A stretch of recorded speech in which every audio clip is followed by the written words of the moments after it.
সূরা আল হাশর। বিসমিল্লাহির রহমানির রহিম। রহমান রহিম আল্লাহ তাআলার নামে। সাব্বাহা লিল্লাহি মা ফিস সামাওয়াতি ওয়া মা ফিল আরদি ওয়া হুয়াল আজিজুল হাকীম। আসমান সমূহ ও জমিনে যা কিছু আছে তারা সবাই আল্লাহ তাআলার পবিত্রতা ও মাহাত্ম্য ঘোষণা করছে। আল্লাহ তাআলা মহাপরাক্রমশালী ও প্রজ্ঞাময়।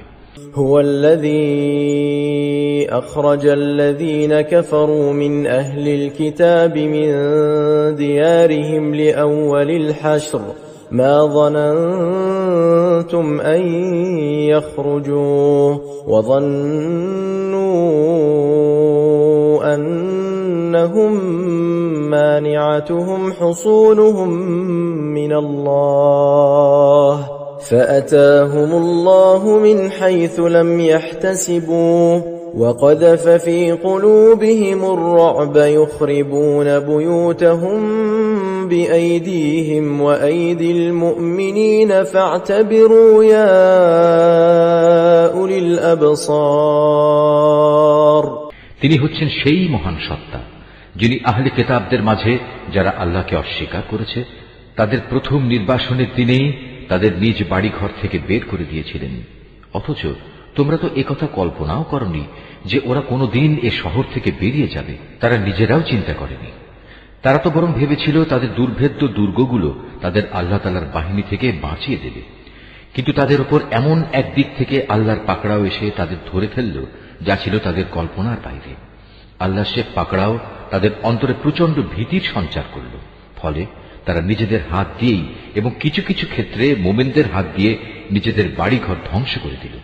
অতএব হে চক্ষুষ্মান ব্যক্তিরা, এদের নির্বাসনের ঘটনা থেকে তোমরা শিক্ষা গ্রহণ করো। ওয়ালাউলা আন কাতাবাল্লাহু আলাইহিমুল জালাআ লা'আযাবাহুম ফিদ দুনিয়া ওয়া লাহুম ফিল আখিরাতি আযাবুন নার। যদি আল্লাহ তাআলা ওদের উপর নির্বাসিত করার সিদ্ধান্ত বসিয়ে না দিতেন তাহলে আগের জাতিসমূহের মতো তিনি তাদের এই দুনিয়ায় রেখেই কঠোর শাস্তি দিতে পারতেন। অবশ্য তাদের জন্য পরকালে জাহান্নামের আগুন তো প্রস্তুত রয়েছেই।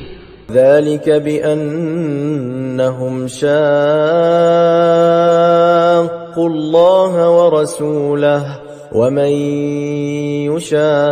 يشاق الله فإن الله شديد العقاب। ওটা এজন্যই রাখা হয়েছে যে তারা আল্লাহ তাআলা ও তার রাসূলের সুস্পষ্ট বিরুদ্ধে আচরণ করেছিল।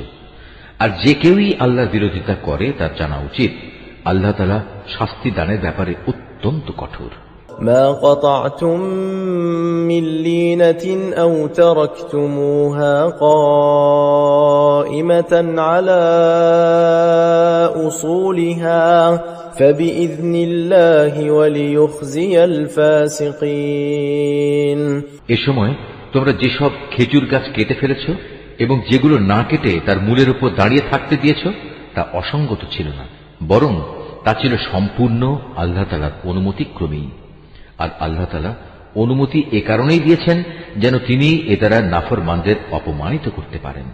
وما أفاء الله على رسوله منهم فما أوجفتم عليه من خيل ولا ركاب ولكن الله يسلط رسله على من يشاء والله على كل شيء قدير।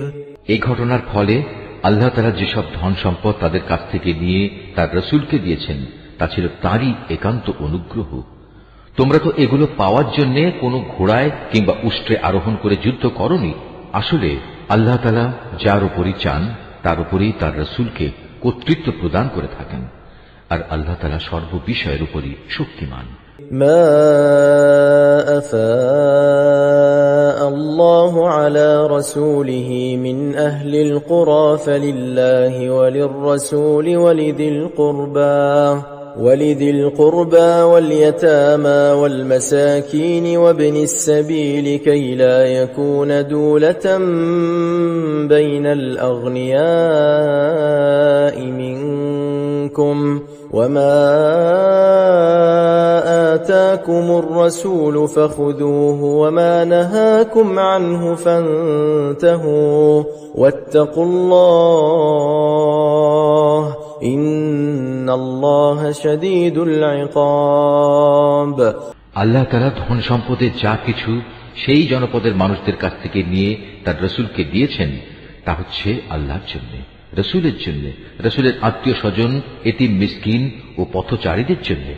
সম্পদ তোমরা এমন ভাবে বন্টন করবে যেন তা কেবল তোমাদের সমাজের বিত্তশালী লোকদের মাঝেই আবর্তিত না হয়, এবং আল্লাহর রাসূল তোমাদের যা কিছু অনুমতি দেয় তা তোমরা গ্রহণ করো, এবং সে যা কিছু নিষেধ করে তা থেকে বিরত থাকো। আল্লাহ তাআলাকেই ভয় করো, অবশ্যই আল্লাহ তাআলা কঠোর শাস্তিদাতা।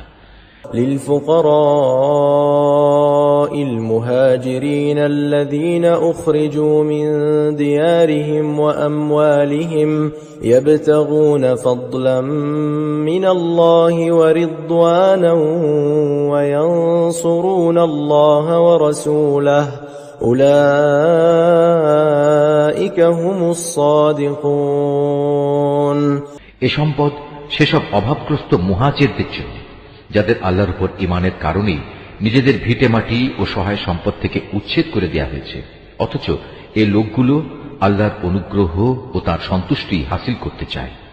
আল্লাহ তাআলা ও তার রাসূলের সাহায্য সহযোগিতায় তৎপর থাকে। মূলত এই লোকগুলোই হচ্ছে সত্যাশ্রয়ী।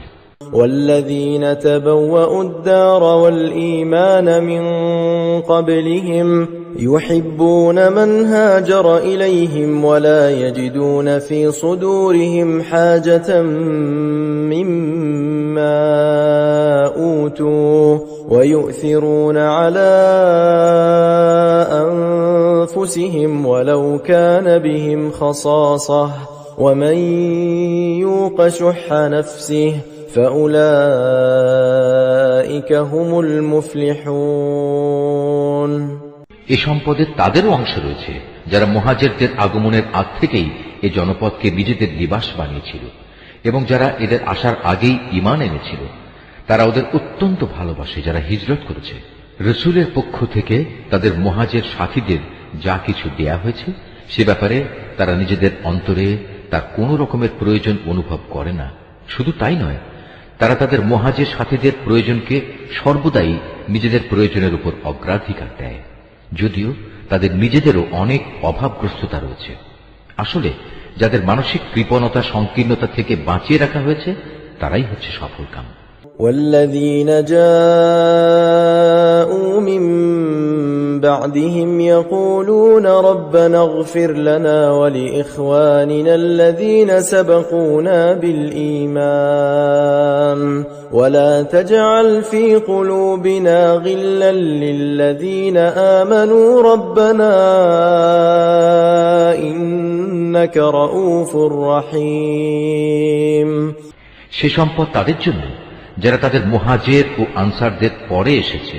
এরা সব সময় বলে, হে আমাদের মালিক, তুমি আমাদের মাফ করে দাও। আমাদের আগে আমাদের যে ভাইয়েরা ঈমান এনেছে তুমি তাদেরও মাফ করে দাও, এবং আমাদের মধ্যে যারা ঈমান এনেছে তাদের ব্যাপারে আমাদের মনে কোনো রকম হিংসা বিদ্বেষ রেখো না। হে আমাদের মালিক, তুমি অনেক মেহেরবান ও পরম দয়ালু। ألم تر إلى الذين نافقوا يقولون لإخوانهم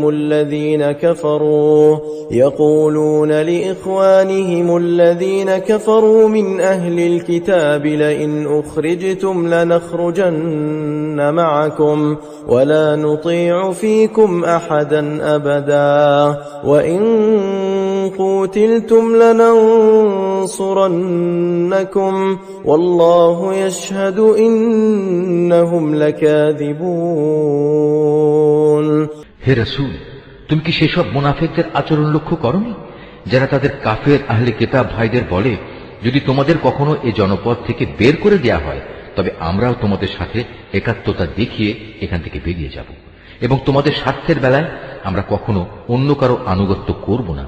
আর তোমাদের সাথে যদি যুদ্ধ বাঁধিয়ে দেওয়া হয় তাহলে আমরা অবশ্যই তোমাদের সাহায্য করব। কিন্তু আল্লাহ তাআলা নিজেই সাক্ষ্য দিচ্ছেন এরা নিঃসন্দেহে কপট মিথ্যাবাদী। لئن أخرجوا لا يخرجون معهم ولئن قوتلوا لا ينصرونهم ولئن نصروهم ليولن الأدبار ثم لا ينصرون। সত্য কথা হচ্ছে, যদি তাদের বের করেই দেয়া হয় তাহলে এরা কখনো তাদের সাথে বের হবে না। আবার যুদ্ধে আক্রান্ত হলে এরা তাদের কোনো প্রকার সাহায্যও করবে না। যদি এরা সাহায্য তাদের করেও তবু নিঃসন্দেহে এরা পৃষ্ঠ প্রদর্শন করবে। অতঃপর এ লোকদের আর কোনো উপায়ই কোনো সাহায্য করা হবে না। لأنتم أشد رهبة في صدورهم من الله ذلك بأنهم قوم لا يفقهون। আসলে এদের অন্তরে আল্লাহর চাইতে তোমাদের ভয় বেশি বড় হয়ে বসে আছে। এর কারণ হচ্ছে এরা এমন একটি জাতি যারা আসল কথাই বুঝতে পারে না। لا يقاتلونكم جميعا إلا في قرى محصنة أو من وراء جدر بأسهم بينهم شديد تحسبهم جميعا وقلوبهم شتى ذلك بأنهم قوم لا يعقلون। এরা কখনো ঐক্যবদ্ধ হয়েও তোমাদের সাথে লড়াই করতে আসবে না। যদি করেও তা করবে অবশ্য কোনো সুরক্ষিত জনপদের ভেতরে বসে অথবা নিরাপদ পাঁচিলের আড়ালে থেকে। আসলে তাদের নিজেদের পারস্পরিক শত্রুতা খুবই মারাত্মক। তুমি তো এদের মনে করো এরা ঐক্যবদ্ধ, কিন্তু মোটেই তা নয়। এদের অন্তর হচ্ছে শতধা বিচ্ছিন্ন, কেননা এরা হচ্ছে নির্বোধ সম্প্রদায়। كمثل الذين من قبلهم قريبا ذاقوا وبال أمرهم ولهم عذاب أليم। এদের অবস্থাও সেই আগের লোকদের মতো যারা মাত্র কিছুদিন আগে নিজেদের কৃতকর্মের পরিণাম হিসেবে বিতাড়িত হবার শাস্তি ভোগ করেছে। তাছাড়া পরকালেও এদের জন্য কঠিন আযাব রয়েছে। كمثل الشيطان إذ قال للإنسان اكفر فلما كفر قال إني بريء منك إني أخاف الله رب العالمين। এদের আরেকটি তুলনা হচ্ছে শয়তানের মতো। শয়তান এসে যখন মানুষদের বলে প্রথমে আল্লাহকে অস্বীকার করো, অতঃপর সত্যি যখন সে আল্লাহকে অস্বীকার করে তখন মুহূর্তেই সে বোল পাল্টে ফেলে এবং বলে আমার সাথে তোমার কোনো সম্পর্ক নেই, আমি নিজেও সৃষ্টি লোকের মালিক আল্লাহ তাআলাকে ভয় করি। فكان عاقبتهما أنهما في النار خالدين فيها وذلك جزاء الظالمين। অতঃপর শয়তান ও তার অনুসারী এই দুজনের পরিণাম হবে জাহান্নাম, সেখানে তারা চিরদিন থাকবে, আর এটাই হচ্ছে জালেমদের শাস্তি। يا أيها الذين آمنوا اتقوا الله ولتنظر نفس ما قدمت لغد واتقوا الله إن الله خبير بما تعملون। হে মানুষ, তোমরা যারা ঈমান এনেছো আল্লাহ তাআলাকে ভয় করো। তোমাদের প্রত্যেকেরই উচিত ভালো করে লক্ষ্য করা যে আগামীকাল আল্লাহর সামনে পেশ করার জন্য সে কি আমলনামা পেশ করতে যাচ্ছে। তোমরা আল্লাহকে ভয় করতে থাকো। অবশ্যই তোমরা যা কিছু করছো আল্লাহ তাআলা তার পূর্ণাঙ্গ খবর রাখেন। ولا تكونوا كالذين نسوا الله فأنساهم أنفسهم أولئك هم الفاسقون। তোমরা তাদের মতো হয়ো না যারা দুনিয়ার ফাঁদে পড়ে আল্লাহকে ভুলে গেছে এবং এর ফলে আল্লাহ তাআলাও তাদের নিজ নিজ অবস্থা ভুলিয়ে দিয়েছেন। আসলে এরা হচ্ছে আল্লাহর নাফরমান। لا يستوي أصحاب النار وأصحاب الجنة أصحاب الجنة هم الفائزون জাহান্নামের অধিবাসী ও জান্নাতের অধিবাসীরা কখনো এক হতে পারে না। জান্নাতবাসীরা অবশ্যই সফলকাম। لو أنزلنا هذا القرآن على جبل لرأيته خاشعا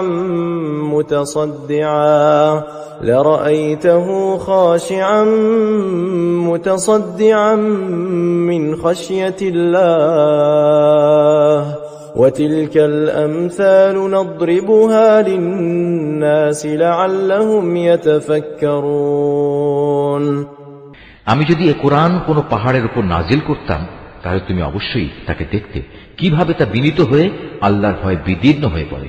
আমি এসব উদাহরণ মানুষের জন্য এ কারণেই বর্ণনা করছি যেন তারা কোরআনের মর্যাদা সম্পর্কে চিন্তা ভাবনা করতে পারে।